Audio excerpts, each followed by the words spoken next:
Hey guys, welcome to a live video. I'm in my home office here and wanted to jump on. I am learning. I am better at doing some lives. Like I can do lives. I can kind of preamble and talk about things.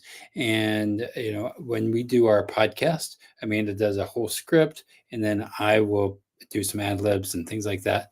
But doing some lives, doing videos, um, I'm better at it. I'm always growing, and so today I just wanted to share a story with you.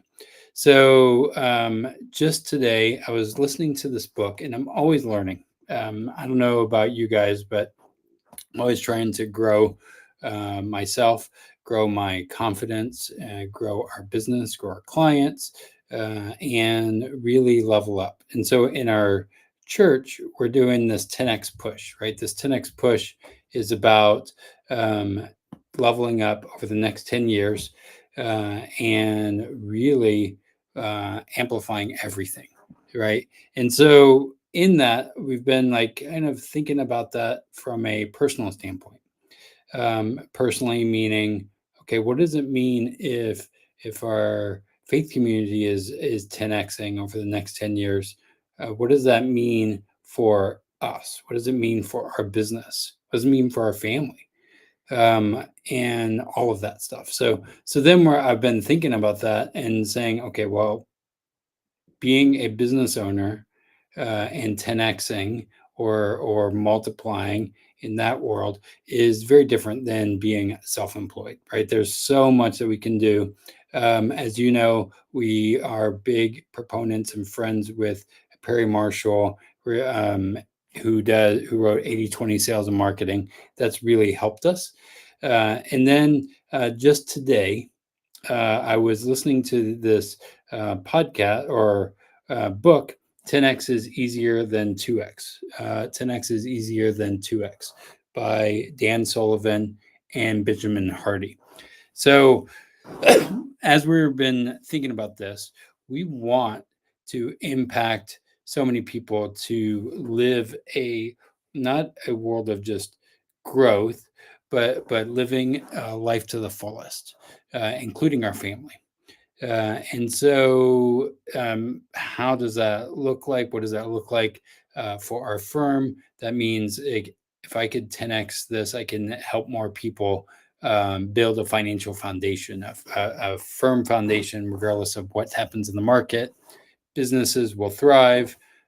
People will maybe not get divorces because they worked with us.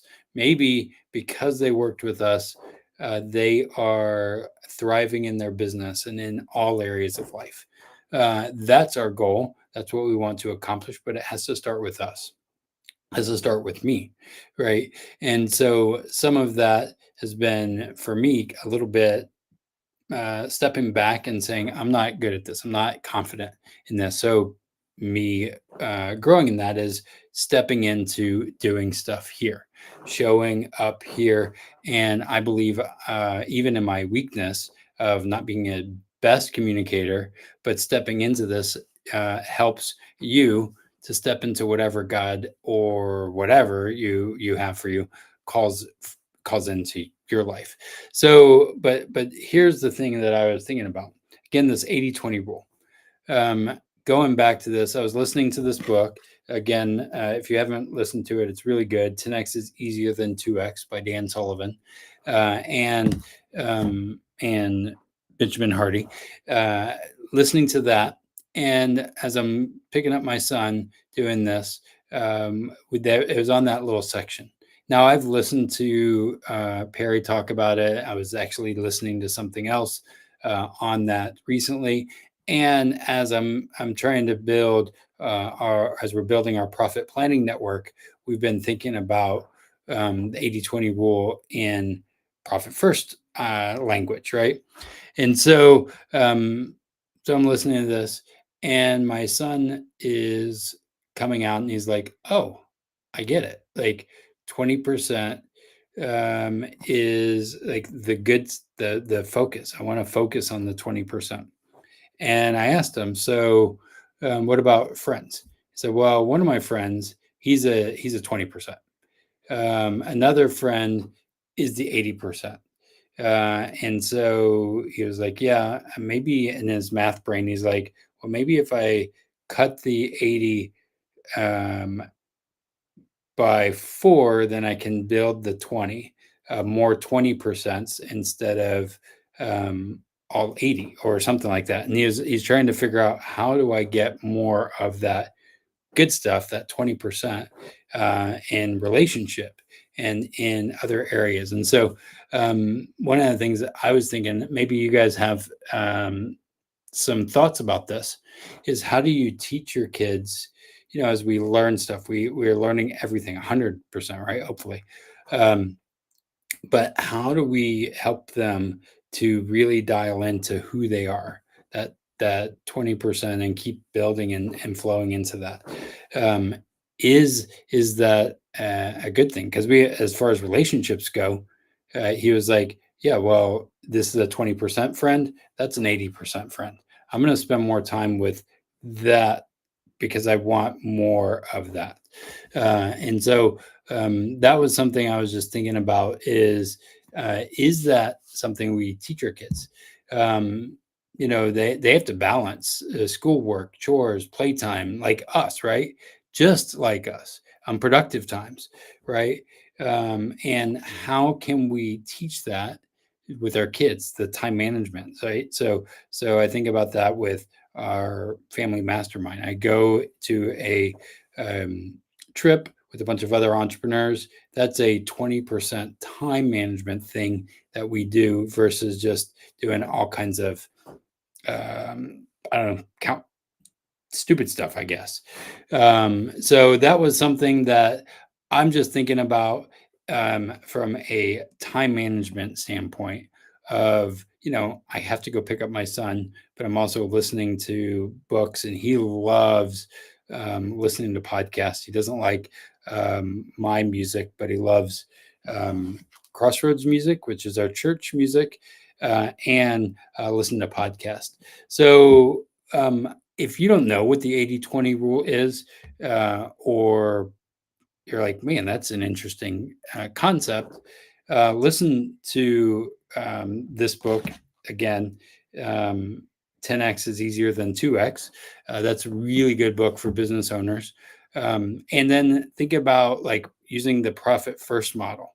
Using that profit first model helps me to figure out, what do I need to focus in on and what do I need to get rid of, right? Because a lot of times in business and in life, we're focusing on things that aren't actually bringing us um, the right things, right? It's that 80% of the, well, customers, right? There's some of them on the bottom end that we need to get rid of, and we spend all of our time on those challenging things that we aren't able to grow in what's we're good at. Um, so that's something I've been thinking about. I've been thinking about that even in live conversations or videos or podcasts. I know I'm really good, if like, doing this rambling by myself isn't as fun and enjoyable, but doing a podcast with somebody, that's something I know I'm really good at, and I can build off of that easier, right? So, what are those things in yourself that you can really focus in on? My son, one of the examples is, man, he is really good at math. For a first grader, it is amazing how good at math he is. Um, I'm not sure where that's going to take him, but maybe we need to focus in on more of that versus, I don't know, football or something along those lines. So here, I want this interactive. I know there's a couple people listening, so put in the chat. Have you ever had to experience, or how do you teach the kids, younger people, this 80/20 rule? Is it a new thing to you? Is it something that you're like, oh, that's a novel concept? Um, Right. I'd love to hear that. Write those in the chat, because I'm really interested in this. And as I've been thinking about it and then just listening to my son, he is a sponge. He's a first grader, right? So he loves listening to podcasts. The other thing I want to leave with is what we do if we're parents, what we do on the daily matters. He knows the routines, he knows what our priorities are, our 20% of our goals and our things that we want to accomplish. He knows those. He knows family day. He knows even our habits of dinner. We have the same dinner every week pretty much, and it's pretty habitual what we do all the time. Maybe it's a good thing, maybe it's a bad thing. I don't know. But he loves that. And then he also like it's 4:26 Eastern time. He comes up at 4 o'clock saying, "Hey, it's time to stop work." So with all that being said, I'm probably going to stop work now because he's gonna come up here and say, "Hey, uh, this time management thing, you need to focus on that." So focus on me, basically. So with all that, I would love to hear and see where are your kids teaching you business principles. The other day, he told me as he's selling popcorn, which he's number one in popcorn sales for his pack. If you want to buy popcorn, totally reach out. So he said, the more people you know, the more people you can sell popcorn to. That's great in sales, right? The more people in your pipeline, the more people that you can tell about how awesome you are, whatever thing you do, right? And so that was a really amazing thing that he's learned from a first grade. And then I'd love to again know, as you guys are listening, what are things that you are teaching or don't want to teach, right? I know one of the things that I don't want to teach is my addiction to these things, right? Facebook and all the craziness of that, um, the technology world. So that's where I'm learning I need to put that down, focus, have those disciplined times. And that's part of that 80-20 rule is that 20% of what matters. I need to put those big rocks in. Same with profit and money. Those big rocks need to go in first. And then he knows that he is the top 20% of what we do in our lives, right? With that being said, that's all I wanted to say here. Thanks for joining on this impromptu live. I don't know where we're joining from, but as you find this helpful, share it with a friend. And thanks for coming into our home office. It's not as cool and trendy as my office with the green lights and blue lights in the back at the office, but still works. So cool. You guys have a great one. Don't forget, like, subscribe, share this with a friend, and make sure that you are being intentional, not just in your business life,